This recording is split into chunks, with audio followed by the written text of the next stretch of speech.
के प्रति भरत जी का अगाध श्रद्धा और जो प्रेम है, जो न होत जग जन्म भरत को, सकल धर्म धुरि धरत धरणी को। इसी क्रम में यह प्रसंग कह रहा हूँ। तो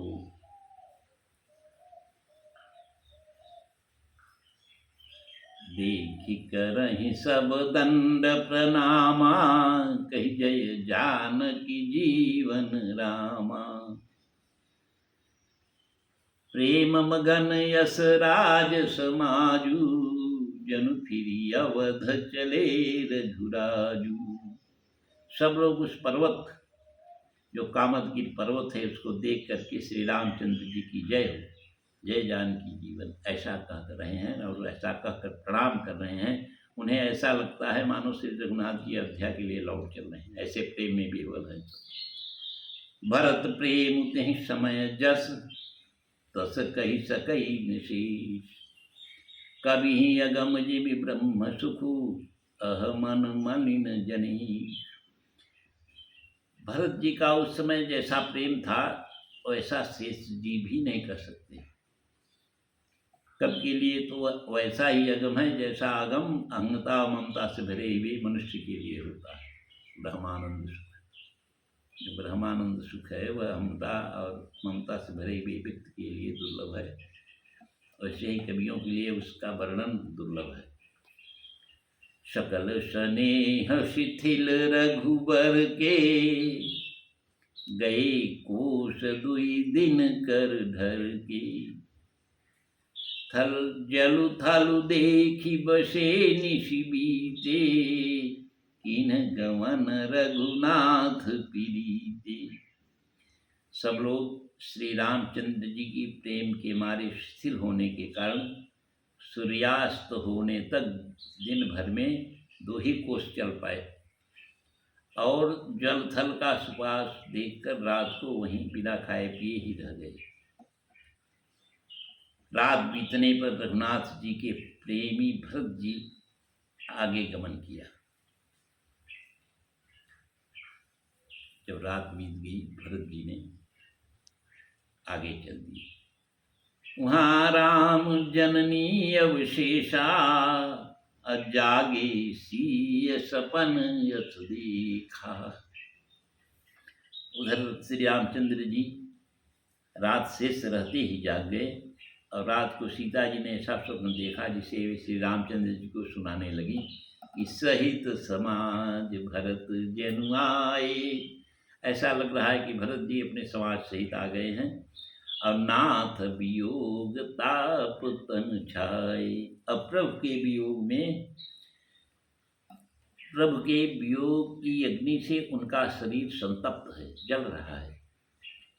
सकल मलिन मन दीन दुखारी, देखी सासुआन अनुहारी। सभी लोग मन में उदास, दीन और दुखी हो रहे हैं और सासुओं के सूरत पे उनका अनुहार है, उनकी शक्ल है, वो कुछ दूसरे ही रूप में उन्होंने देखा। सुनि सिय सपन भरे जल लोचन, भय सोच बस सोच विमोचन।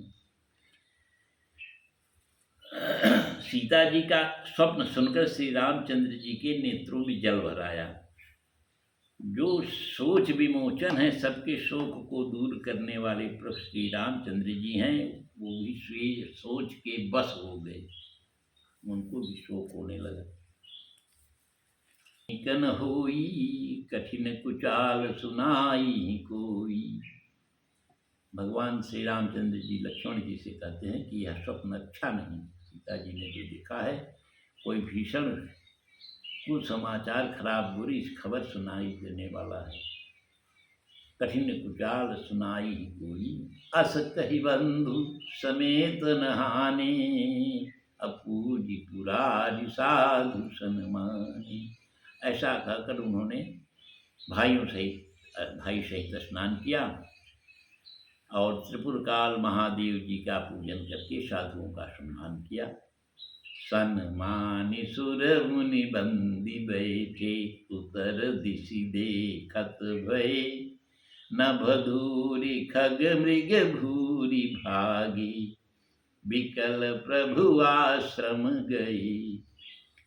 तुलसी उठे अवलोकि कारनु, काह चित सचकित रहे। सब समाचार की रात कूल नियाई, तही अवसर कहे।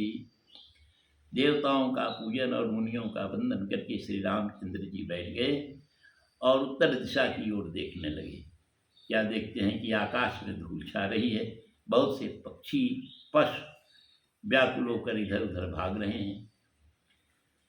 तुलसीदास जी कहते हैं कि प्रभु श्री रामचंद्र जी को यह देखकर प्रभु रामचंद्र जी ने जब यह देखा कि तमाम पशु पक्षी इधर चले आ रहे हैं, तो उधर देखने लगे और सोचने लगे क्या कारण है। वे चित्त में आश्चर्ययुक्त हो गए। उसी समय कोल भीलों ने आकर उन्हें समाचार सुनाया। सुनत सुमंगल बयन, मन प्रमोद तन पुलक भर। शरद सरोरु नयन, तुलसी भरे स्नेह जल। तुलसीदास जी कहते हैं कि सुंदर मंगल वचन सुनते ही श्री रामचंद्र जी के मन को बड़ा आनंद हुआ।